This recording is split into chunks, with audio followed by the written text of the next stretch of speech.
Presentamos los estudios y nuestros resultados en el tratamiento del síndrome de túnel carpiano mediante cirugía mínimamente invasiva ecoguiada. Todos conocemos las posibilidades quirúrgicas de la sección del retináculo flexor, bien a través de cirugía abierta, con el problema que conlleva, especialmente en cuanto a cicatriz dolorosa y a la disminución de la fuerza en los posoperatorios, por lo que se está tendiendo a realizar procedimientos de menor invasión, como son la liberación endoscópica, o procedimientos mínimamente invasivos como el Indiana Dome, que lo que buscan en todos casos es de disminuir la incisión y de esta manera una mejora del dolor postoperatorio y especialmente del dolor cicatricial. Todo ello contrarrestado con la posibilidad, lógicamente, por esa disminución de la incisión y de visualización del nervio y de las estructuras nerviosas, y con ello, lógicamente, aumentando el riesgo de lesión neurovascular. Los estudios ecoguiados ya están descritos en el 2005 y 2006 por Nakamichi y por Rove, que hicieron estudios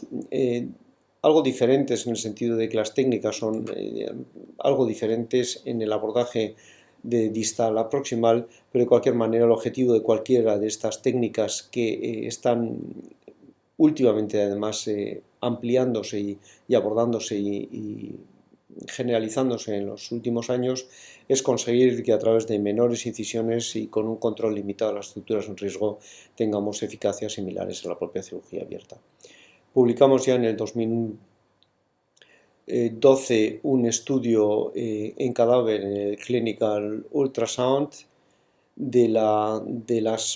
estudio que realizamos desde el 2009 en 20 muñecas,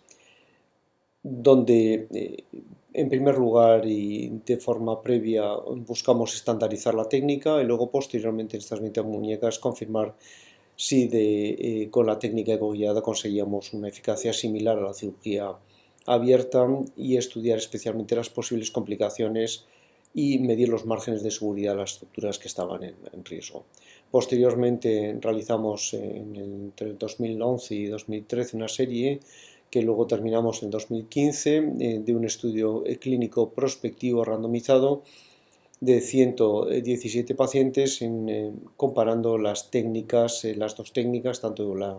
percutánea ecoguiada como la cirugía abierta en cuanto a recuperación nerviosa, resultados clínicos, y buscando si existían complicaciones y las complicaciones que existían en ambos grupos. Desde el punto de vista técnico, la técnica ecoguiada es relativamente superponible incluso a la endoscópica.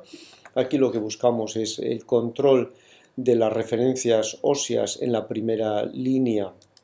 del túnel carpiano. Buscamos el nervio mediano y especialmente la delimitación del retináculo flexor entre el escafoides y el pisiforme en esta línea convexa que marca la línea proximal del retináculo flexor. La segunda línea, a su vez, entre el trapecio y el gancho del ganchoso como referencias óseas principales y el grosor y la línea, en este caso totalmente plano, del retináculo flexor en esta segunda línea. En casi todas las intervenciones lo que hacíamos era marcar entre el gancho del ganchoso y el trapecio la delimitación de la segunda línea que delimitaba la zona distal del retináculo flexor, y posteriormente en línea con el mediano una línea longitudinal que apuntaba generalmente al espacio entre el tercer y cuarto dedo y que marcaba la situación del nervio mediano. La cirugía es relativamente sencilla, muy superponible a las técnicas endoscópicas, una incisión de aproximadamente 5 milímetros desde el palmar largo, que es el tendón de referencia, y con una delimitada el palmar largo lo que hacemos es profundizar a través de la fascia profunda, abriendo una oquedad en la fascia profunda, y en esta oquedad de aproximadamente 2-3 milímetros introducimos una sonda acanalada con una característica curvatura relativamente rígida que tiene un claro canal y una superficie curva en la parte distal. Esta curva nos permite resbalar introducida en la oquedad y resbalar por debajo del retináculo flexor, que podemos palpar toda su rugosidad hasta la finalización del propio retináculo. Controlamos ecográficamente la situación de la cánula, produce esta reverberación muy claramente visible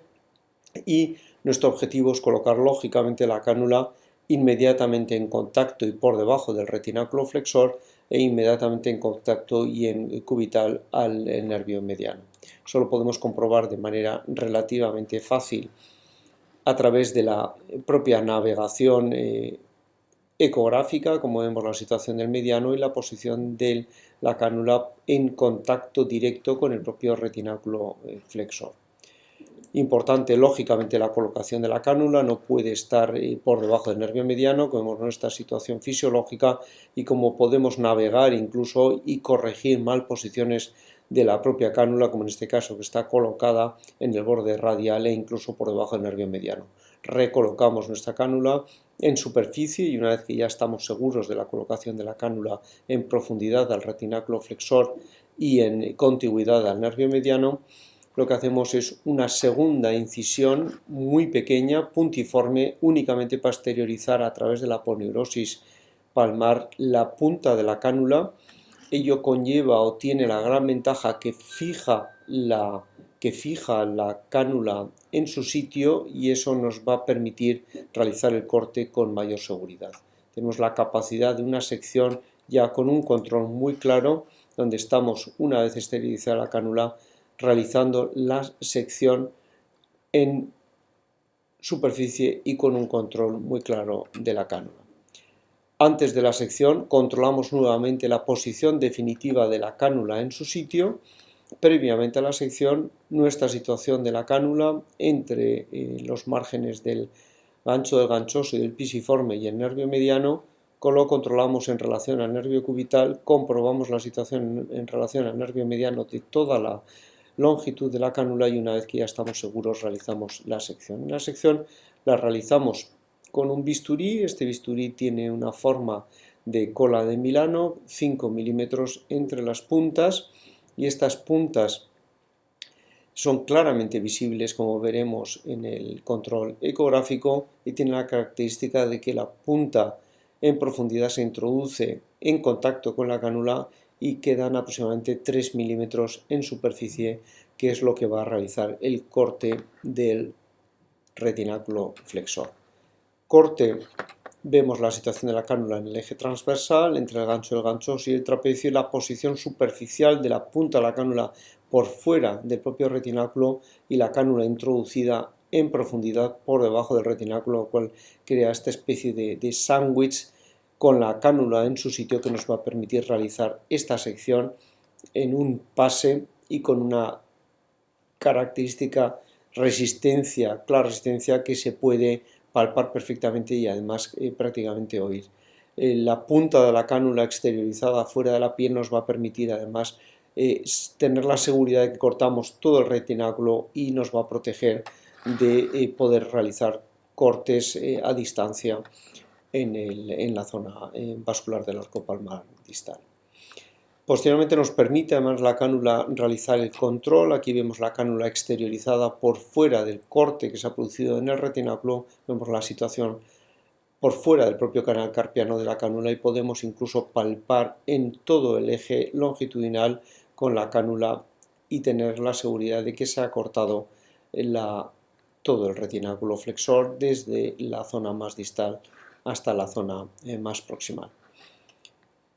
Otra de las ventajas es que el corte se produce únicamente, exclusivamente en el retináculo, no tanto así en la zona de la fascia intertenar, y eso entendemos que puede haber contribuido a la mejora, aunque parcial, de la fuerza posoperatoria en los casos de sección ecoguiada. La disección de las 20 muñecas que hicimos posteriormente no evidenció ningún tipo de lesiones neurovasculares, tanto en nervio mediano como de sus ramas o incluso en el nervio cubital. Y en cuanto a las distancias y márgenes de seguridad, la estructura más cercana, más en riesgo en cuanto a la sección, era lógicamente la rama motora tenar del nervio mediano, que tenía sobre el corte, o teníamos sobre el corte, una distancia únicamente de 4,7 milímetros de media de seguridad, mientras que las seguridades ya aumentaban claramente con respecto a la rama cutánea palmar del propio nervio mediano, o incluso ya de manera más importante con respecto al arco palmar superficial, cuya medida y medición de distancia de seguridad media era de casi 1,5 cm. Comprobamos la sección completa del retináculo en las 20 muñecas intervenidas, es decir, en cuanto a la eficacia de la técnica era totalmente superponible a la sección que realizábamos con cirugía abierta. Posteriormente, en este estudio que comentábamos que realizamos de 117 pacientes, comparamos las dos técnicas en cuanto a eficacia, en cuanto a resultados clínicos con el cuestionario descrito por Levine de Boston y en cuanto al tiempo de recuperación y especialmente en cuanto a la fuerza de presión con dos fuerzas, la tip to tip y la de puño con un hammer. En este sentido, comentar que la recuperación nerviosa fue similar y tanto en intensidad como en duración en las dos técnicas ya a los 3 meses después de la cirugía. Mejores resultados, claramente mejores resultados en cuanto a la sintomatología dolorosa postoperatoria, tanto a los 3 como a los 6 y especialmente al año en la técnica ecoguiada. Y también algo mejor fuerza o mayor fuerza en las dinamometrías en puño y en tip to tip en el estudio de los casos percutáneos en relación al estudio convencional. La situación clínica, lógicamente, de mejoría del dolor, es decir, con mucho menor dolor que las cicatrices y las heridas postquirúrgicas a cielo abierto, con dos pequeñas incisiones que se cerraban con 1 o 2 puntos. La técnica ecoguiada, yo creo que, como lo hemos visto en charlas previas y como veremos a lo largo de este seminario, está consolidándose como una guía para múltiples procedimientos intervencionistas en el sistema musculoesquelético. En nuestro estudio comparativo en la sección del túnel carpiano, los resultados fueron mejor comportamiento para el grupo percutáneo, con similares resultados en la recuperación nerviosa, con una clara mejoría significativa en los resultados clínicos y con una únicamente ligera mejoría en cuanto a la recuperación de la fuerza de presión de los casos percutáneos.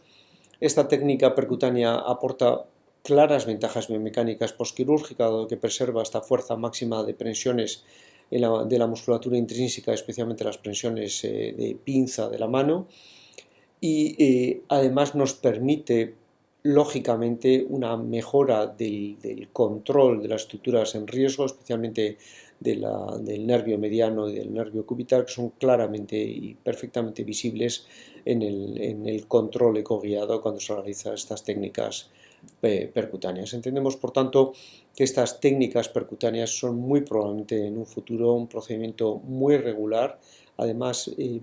es muy probable un desarrollo que minimice cada vez más lo que va a conseguir realizar el corte del retináculo flexor y especialmente con ciertos controles ecoguiados que nos va a permitir asegurar la posición de un bisturí o incluso un hilo que pueda llegar a cortar en el futuro el retináculo flexor. Estas técnicas, no obstante,